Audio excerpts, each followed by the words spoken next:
even if a student asks the question, there are laws protecting abstinence that they're not allowed to approach that question.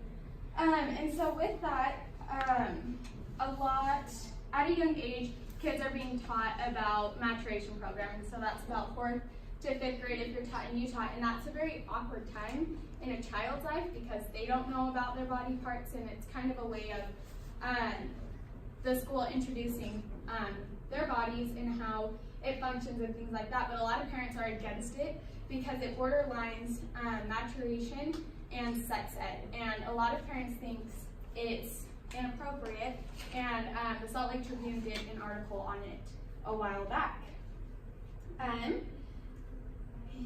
So moving on to that. So Robert Johnson Wood Foundation said there are approximately 3 million unintended pregnancies in the U.S. each year. Majority of these come from young women who don't know anything, like they were never taught about contraceptives, they were never taught about birth control, and so they're kind of in that lost moment in their lives. And so going into a little bit more detail, about 82% of those pregnancies are intended with teenagers. And it is a little shocking when I say 82 and not like 99%, because when I was in high school, one of my classmates and her boyfriend actually wanted to have a baby at 17. So there's that. Yeah, crazy.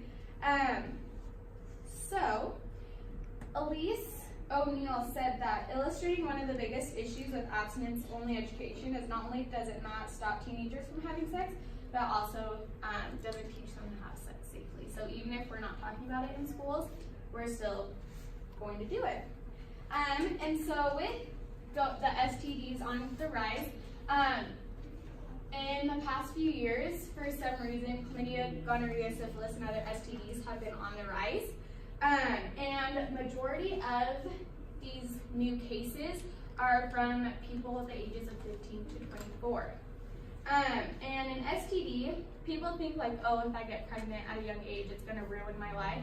But STDs have more of a negative effect because it can end your life. And a lot of symptoms with STDs, they don't show up until it's at the last kind of phase of that to when you die. So yeah, and then they're called FOSE, it's a research company, but they also made up for 19 million new STDs infections that an American acquires each year. So with this, every year 19 million new people are getting STDs, or some form of STDs. So, why teaching abstinence only can be a beneficial thing is that it kind of teaches kids and teenagers that there are consequences to having sex, but they don't teach what sex is, how to have safe sex, or things like that. And even if a student or kid asks, they're not allowed to address it. And so my call to action would be I have two. I have a short term and a long term. So a short term would be to build a strong relationship with their friends and family. And I say that because I've had a ton of friends going into college.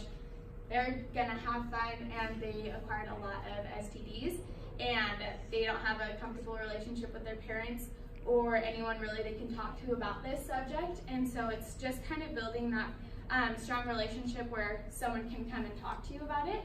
And also with your kids, when they're getting to that age or if they have questions, having that open relationship where they can come confide in you and ask those questions.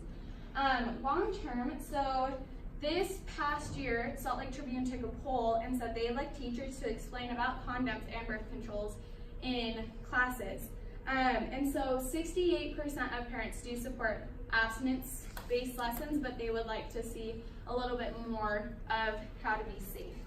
And yeah, does anyone have any questions?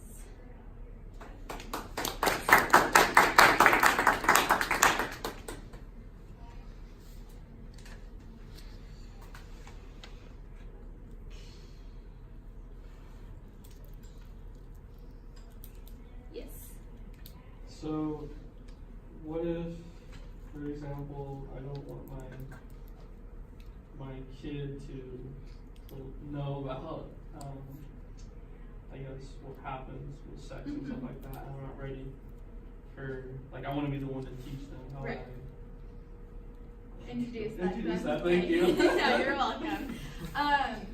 Thank you for your question. So Brandon asked how he would like to be the first person to introduce either sexual intercourse or anything like that to his kid.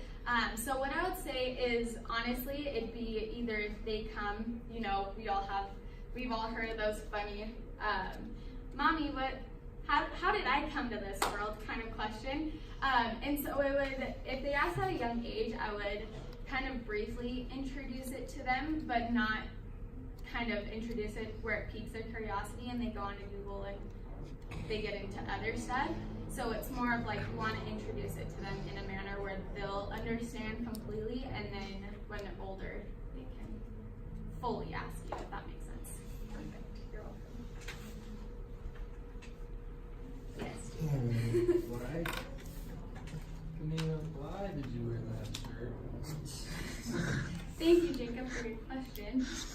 He asked why I wore this shirt. Well, it's a sweater, and it's gonna rain today, and I didn't want to be cold, so it's keeping me nice and warm. A wise woman. Any other questions? Well, do you guys have like pre-written questions or what? Yeah. Who's got the third card? I do. So, my question would be like, what could be like, how would I put it? So you basically want like the schools and stuff to teach about abstinence. Like, what can we do to actually like make a change to actually do something about it? If that makes sense. Good question. Thank you, Salim. So Salim asked kind of steps for my call to action, what she would like us to see to do, and how we would teach, like how we different from teaching abstinence. And so what I would say is that on our next ballot poll, in about 2 years, a year and a half, they're going to be asking, would you like to start teaching about condoms and contraceptives in classes, and obviously it's yes. So yeah. Any other questions? Yeah. When you were in school, did you learn about like contraceptive and birth control and condoms, or not? And do you think it would have made a difference? So thank you for your question. So Jocelyn asked if I personally was introduced to this topic.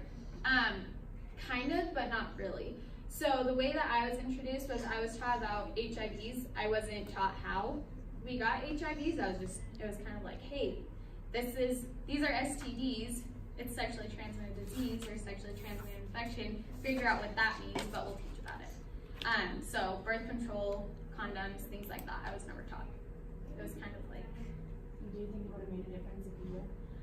No, because I personally have that open relationship with my parents, so I asked them about it, and they helped me through it. So, yeah. Any other questions? Okay, so yeah, just to recap, abstinence only, it just teaches kind of like the after effects of sex. It doesn't really teach what sex is. It doesn't teach how to have safe sex.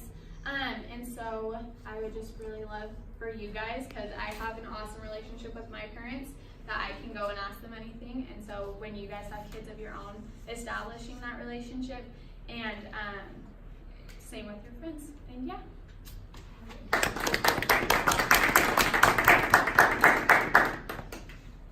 Do you have time? Okay, 5 minutes and 10 seconds on the speech, and 4 minutes and 3 seconds on the question. Did you like this one? Yes.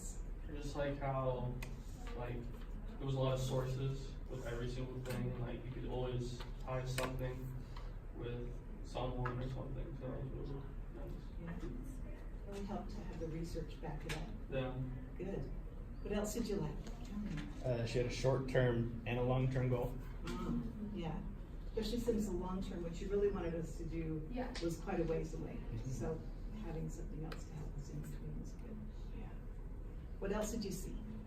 She also did have her why abstinence only is good and why she prefers not. like have more things to talk about, I guess. Uh-huh, right, we need So she did more express like the information. contradicting why it's good, why her way is better. Uh-huh, sure. Yes, The personal experiences really helped because it was close to home. You got to see other, because I've had friends the same thing, and they had no clue. So it really connected on that. right, yeah, good. I mean, now that we're all older, we just go, wow, how could we be so naive? But it's true. Yeah. And it has, not everybody has close relationships with their Yeah. parents or not. Some parents are comfortable talking about those things. Yeah. All right, so say we give her 10 more minutes, what would you have her add to make it even more persuasive, to, really put us over, and so that we're voting this way, or we're doing a short-term goal? What would you have us put in that 10 minutes?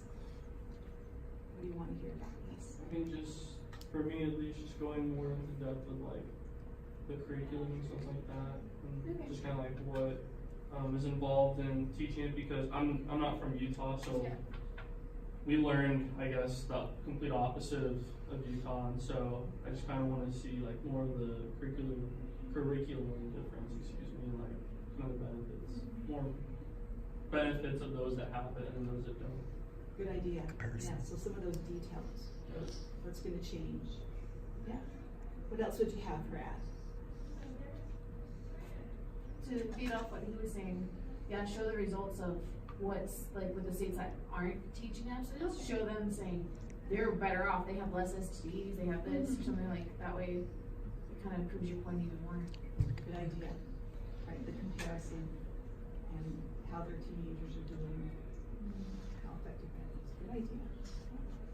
Anything else you'd have her put in that extra 10 minutes? I don't know, I've never seen like the polls, maybe like where you can go to vote, I guess. Oh, yeah, like how it's going to come up for I've us. never seen like anything Okay. with abstinence only and how to change it, so at least we can go to it. Yeah, is that going to come up in the general election, or, Yeah. something in between? Good. I was just saying, kind of with Brendan's, like making sure that the curriculum kind of is multi-platform, if that makes sense. Like, because I grew up in California, so like 1 year, and because like you take anatomy classes, so you learn like how you learn the physical process of how baby's made. Mm-hmm. But then like in health class, we had the whole, like talked about STDs, and we had the whole thing where you take the little electronic baby doll around for a week and have to take care of it, so you see like what kind of toll like they actually take on you, like physically. Right. So make it like really multi-platform extensive. across multiple classes, not, just like a sex ed class, but make sure it expands to different classes that they're already taking. Ah, yeah, so figuring out, making sure we are clear on how it's getting told. Yeah. Okay, good ideas.